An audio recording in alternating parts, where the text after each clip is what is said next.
आज इस छोटा सा प्रयास में हम लोग एक कड़ी और जोड़ते हैं। आज मुगल बादशाह अकबर के बारे में बात करते हैं।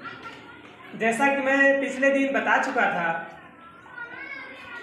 कि मुगल वंश का संस्थापक जो था बाबर और उसका पुत्र हुमायूं का पुत्र अकबर, यानी तीसरे नंबर पर अकबर की बारी आती है ना।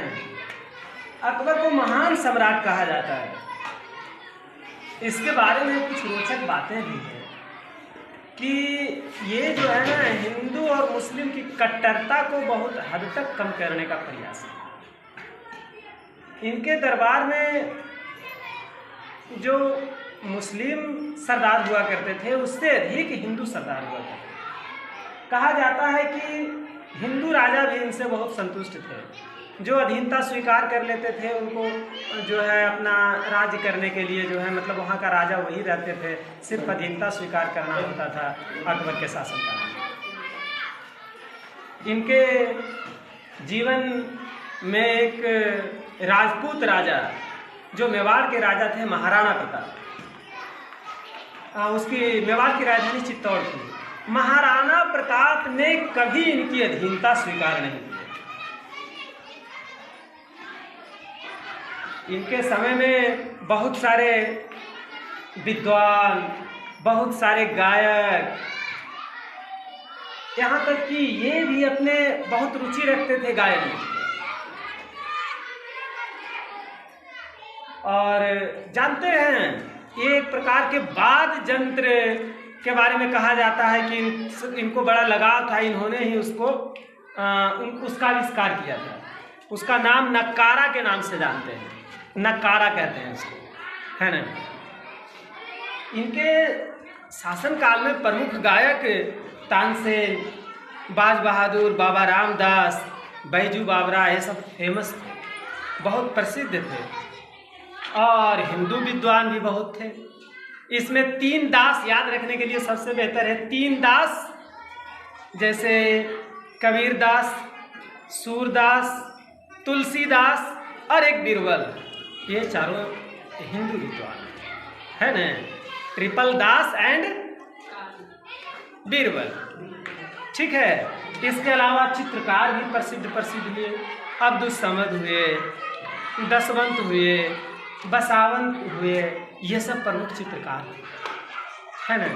आइए इनके जीवन से संबंधित कुछ और बातों को जो है हम विस्तार से देखते हैं। यहाँ सबसे पहले बात करते हैं कि ये जब गद्दी पर बैठे ना, तो अपना नाम जो है इन्होंने जलालुद्दीन मोहम्मद अकबर रखा। ये 1556 से लेकर के 1605 ईस्वी तक शासन किया, है ना। चलते हैं इनके जन्म के बारे में। इनका जन्म 15 अक्टूबर 1542 को हुआ था।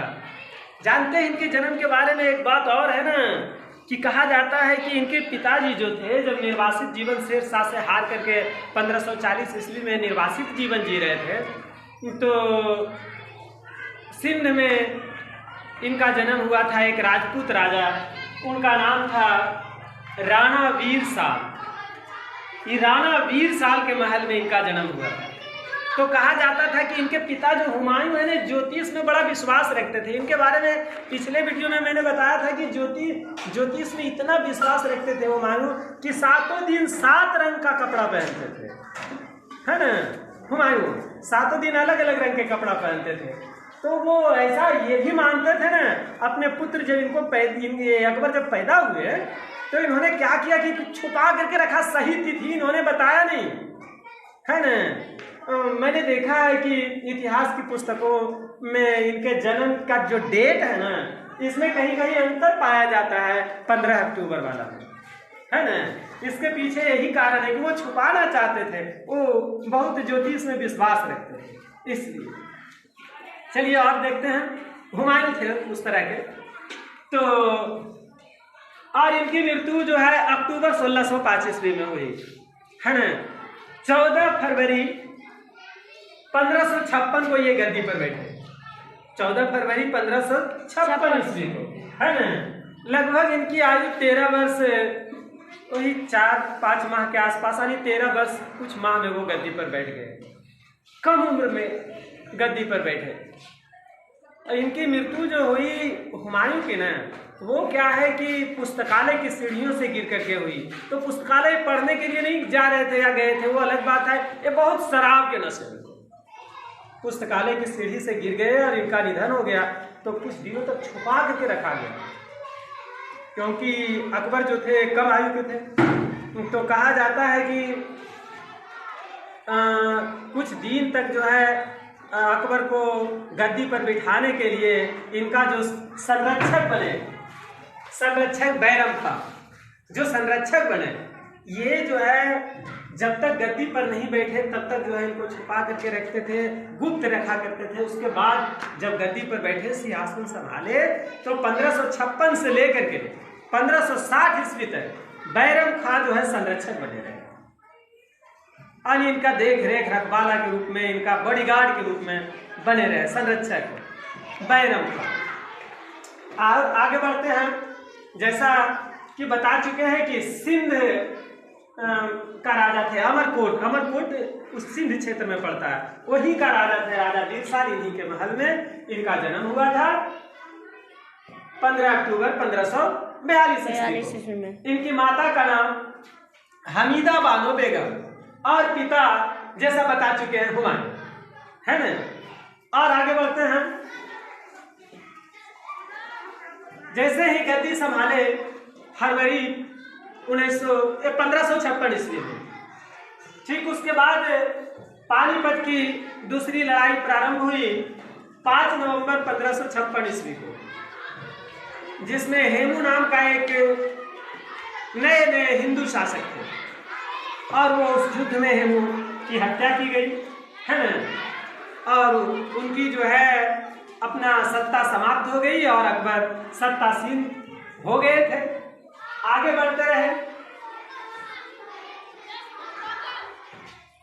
अकबर जो है हरम दल से पूरी तरह से 1562 में मुक्त हो गए। 1562 में अकबर हरम दल से मुक्त हो गए।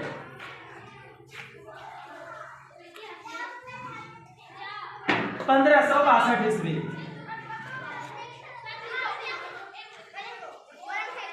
में हरम दल से मुक्त हो गए। और आगे बढ़ते हैं थोड़ा। उसके बाद इनको युद्ध लड़ना, ढेर सारी लड़ाइयां लड़ी इन्होंने, ढेर सारे युद्ध लड़े, जीते, लेकिन और में और इनमें थोड़ा अंतर था। सब जीत करके अपने में मिला लेता था, उस राज को पूरी तरह से नष्ट कर देता था। इन्होंने अलग अलग तरह की नीतियां को अपनाई, जिसके कारण लंबे समय तक रहे। इसके पीछे क्या था कि वो राजा को वहीं राजा रहने देते थे, उनसे वैवाहिक संबंध स्थापित करते थे, इस तरह का काज करते थे। सिर्फ वो कहता था कि हम आपके अधीन हो गए। बहुत सारे ऐसे राजा भी हुए जो स्वेच्छा से उनकी अधीनता स्वीकार कर लिए, यानी ज़्यादा लड़ाई झगड़ा भी नहीं करना पड़ा।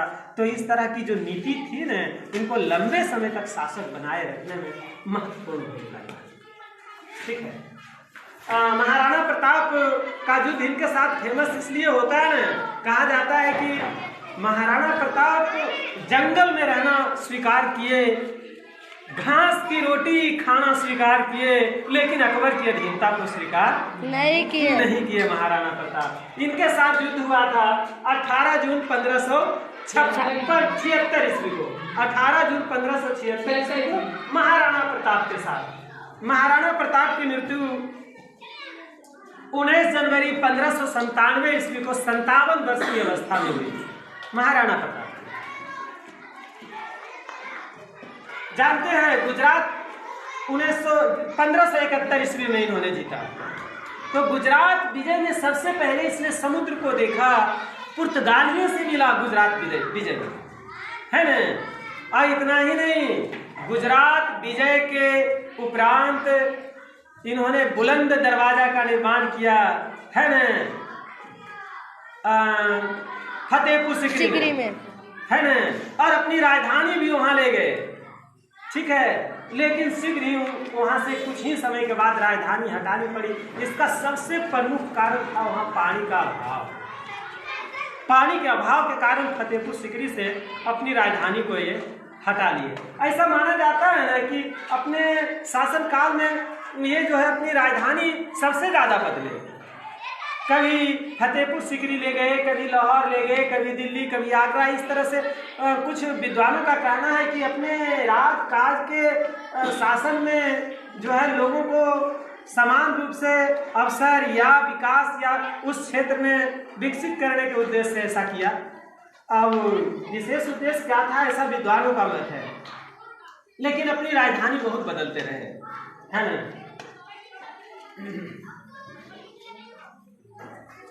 और इनके दरबार में जैसा हम बता चुके हैं कि अब्दुल समद रहा करते थे, जो प्रसिद्ध चित्रकार थे, शुरू में ही बताए थे। हम जानते हैं इनको सीरी कलम की उपाधि से इन्होंने नवाजा था, और मोहम्मद हुसैन कश्मीरी को जरी कलम की उपाधि से नवाजा था। बीरबल को नरहरि कहा इन्होंने, बीरबल को नरहरि, कवि प्रिय, महापात्र, इस तरह की उपाधियों से उनको नवाजा गया। बीरबल बहुत विद्वान माने जाते थे। अकबर के शासन काल को हिंदी साहित्य का स्वर्ण काल कहा जाता है। अकबर के शासन काल को हिंदी साहित्य का स्वर्ण काल कहा जाता है। इनकी राजकीय भाषा फारसी थी। राजकीय भाषा फारसी थी। जानते हैं स्थापत्य कला में भी ढेर सारे कार्य किए, बहुत सारे मकबरा बनाए, है ना। जैसे दिल्ली में हुमायूं का मकबरा है, इसके अलावे आगरा में लाल किला, दिल्ली का लाल किला तो सभी जानते होंगे, आगरा में भी इन्होंने लाल किला बनवाया। फतेहपुर सीकरी, शीश महल, दीवाने खास, पंचमहल, लाहौर एवं इलाहाबाद का किला, इन सब चीजों का निर्माण कराया इन्होंने, है ना। इसके अलावे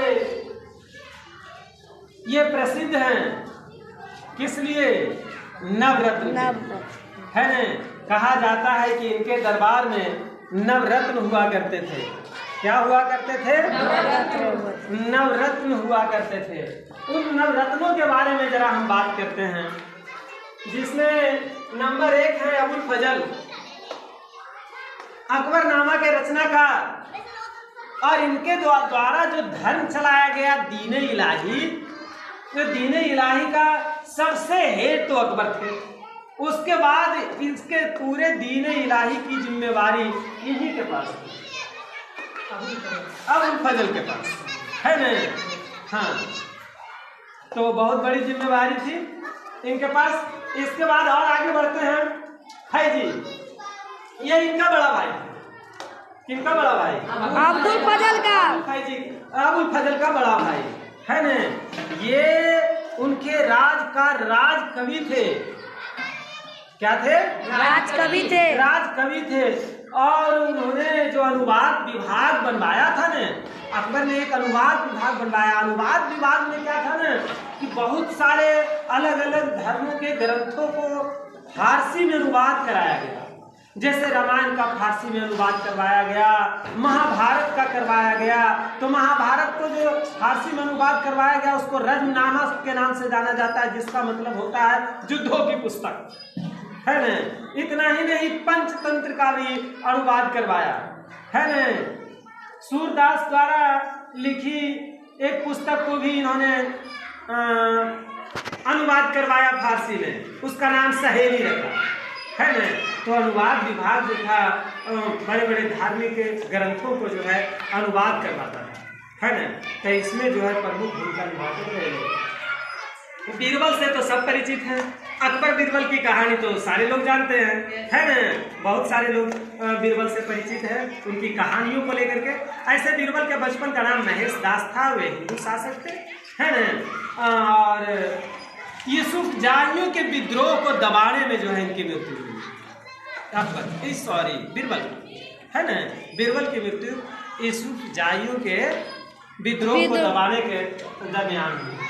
राजा टोडरमल, ये इनका वित्त मंत्री थे। रुपया पैसा की जिम्मेवारी इन्हीं के पास थी, है ना। ये उस टाइम भूमि व्यवस्था में महत्वपूर्ण कार्य किए थे अकबर के शासनकाल में। टोडरमल, राजा मान सिंह, ये इनका प्रमुख सेनापति थे, है ना। अब्दुल रहीम खान खाना, हकीर अजीउद्दीन, ये जो थे ना संत थे, और मुल्ला दो प्याजा ये तीर थे। ये क्या करते थे, इनके सलाहकार थे। मुल्ला दो प्याजा, इनका नाम कुछ अजीब है थोड़ा सा। कहा जाता है कि जब ये खाना खाते थे ना तो 2 प्याज जरूर खाते थे, इसलिए इनको जो है ना मुल्ला दो प्याजा के नाम से जाना जाता है। और रोचक बात बताते हैं इनके बारे में, तानसेन के बारे में। तानसेन लगता है बीच में छूट गए, है ना। तानसेन जो थे, इनका जन्म, किनका जन्म? तानसेन का। तानसेन का जन्म सारंग और दरबारी कान्हा, ये सब प्रमुख थे इनके। ये माने जाते हैं कि स्वामी हरिदास के शिष्य थे, लेकिन कुछ विद्वानों का मानना है कि नहीं, ये जो तानसेन थे और स्वामी हरिदास थे, दोनों मान सिंह तोमर के शिष्य थे। लेकिन कहाँ तक सत्य है, ऐसा विद्वानों का मत है। तो स्वामी रामदास के बारे में एक और रोचक बात यह है ना कि जब अकबर इनको बुलाए अपने दरबार में गाने के लिए, तो इन्होंने साफ इनकार कर दिया। इन्होंने कहा हमको दरबार से कोई सरोकार नहीं है, भगवान के लिए गाते हैं। अकबर को मेरा संगीत से आनंद या रुचि है या सुनना है तो मेरे दरबार में उसको आना पड़ेगा। वृंदावन में वो भगवान के लिए वो गाते थे, वृंदावन जाना पड़ा अकबर को उनका संगीत का आनंद लेने। ऐसे थे स्वामी हरिदास, है ना। तो ये कुछ रोचक बातें हैं जो अकबर के बारे में है। यदि आपको अच्छा लगता हो तो इसको अवश्य शेयर कीजिएगा, ताकि अधिक से अधिक मित्रों को इसका लाभ मिल सके, है ना। सब्सक्राइब कर दीजिएगा ताकि प्रतिदिन जो वीडियो मेरे द्वारा दिया जाता है ना, वो आपको मिल सके, है ना। ठीक है, देखते रहिए, कुछ तो जरूर मिलेगा। एक छोटा सा प्रयास की अगली कड़ी है।